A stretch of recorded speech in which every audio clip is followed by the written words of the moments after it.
Bienvenue à tous, chers abonnés, sur votre chaîne préférée, Maurice TV. C'est un plaisir de vous retrouver pour faire le point sur l'actualité qui fait vibrer notre île. Aujourd'hui, nous plongeons au cœur des tensions politiques qui secouent le pays.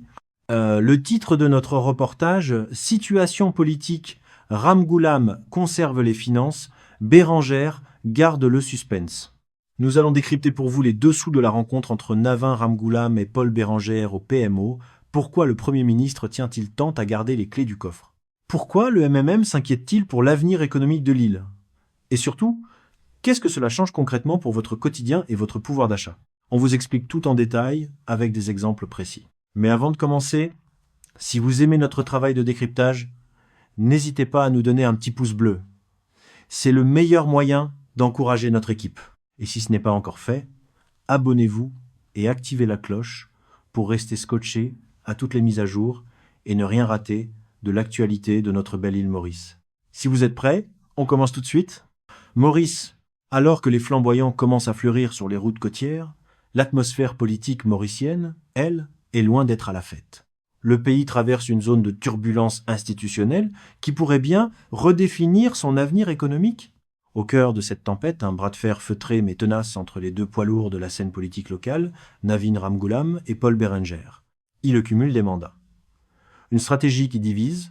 L'annonce est tombée ce lundi à l'issue d'une rencontre entre les deux hommes au Treasury Building. Le Premier ministre, Navin Ramgoolam, a décidé de conserver les rênes du ministère des Finances. Pour le citoyen mauricien lambda, cette décision n'est pas qu'une simple ligne sur un organigramme ministériel. C'est un signal fort.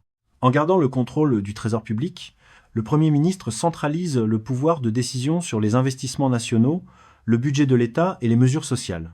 Cependant, cette concentration des pouvoirs suscite une vive opposition. Paul Bérengère, leader historique du MMM, mouvement militant mauricien, n'a pas tardé à monter au créneau lors d'une conférence de presse très attendue ce lundi après-midi. Je trouve que ce n'est pas bon pour le pays, a-t-il martelé devant un parterre de journalistes. 2.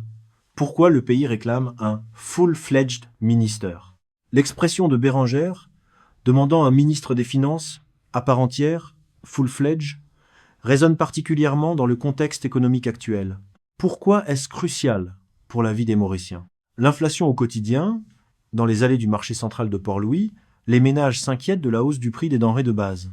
Un ministre dédié à 100% aux finances pourrait, selon les observateurs, se concentrer exclusivement sur la stabilisation des prix et la valeur de la roupie. La réactivité économique, cumuler la fonction de Premier ministre, gestion des crises, diplomatie sécurité nationale et celle de grand argentier est un exercice d'équilibriste. Le risque? Un retard dans les réformes structurelles dont Maurice a besoin pour rester compétitive face à ses voisins africains et asiatiques. Bérengère a toutefois tenu à clarifier ses intentions. Il ne joue pas pour sa propre poche. Il a précisé n'avoir aucune ambition personnelle pour ce portefeuille, se plaçant ainsi en observateur critique plutôt qu'en prétendant. Un climat d'incertitude? Le suspense de l'alliance? Le pays retient son souffle. Si la question des finances est technique, elle cache un malaise plus profond au sein de la coalition. Paul Bérengère a soigneusement évité de se prononcer sur son avenir ou celui de son parti au sein de la configuration gouvernementale actuelle. L'incertitude pèse sur le climat des affaires. Les investisseurs, tout comme les citoyens, détestent le flou. Est-ce le début d'une rupture?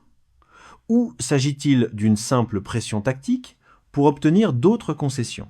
Le prochain grand rendez-vous est fixé à ce samedi. Le comité central du MMM se réunira pour passer au crible la situation politique. Cette réunion sera le véritable baromètre de la stabilité du pays pour les mois à venir. Yves. Conclusion, une île à la croisée des chemins. Pour l'heure, la vie continue sous le soleil mauricien. Mais les conversations dans les tabagies, petites boutiques locales, tournent inévitablement autour de cette question. Qui tiendra le cordon de la bourse demain? Entre un Premier ministre qui veut garder la main haute sur l'économie et un partenaire de coalition qui demande plus de spécialisation et de transparence, Maurice joue une partition délicate. Le dénouement de ce samedi pourrait bien sonner le début d'une nouvelle ère politique pour la République.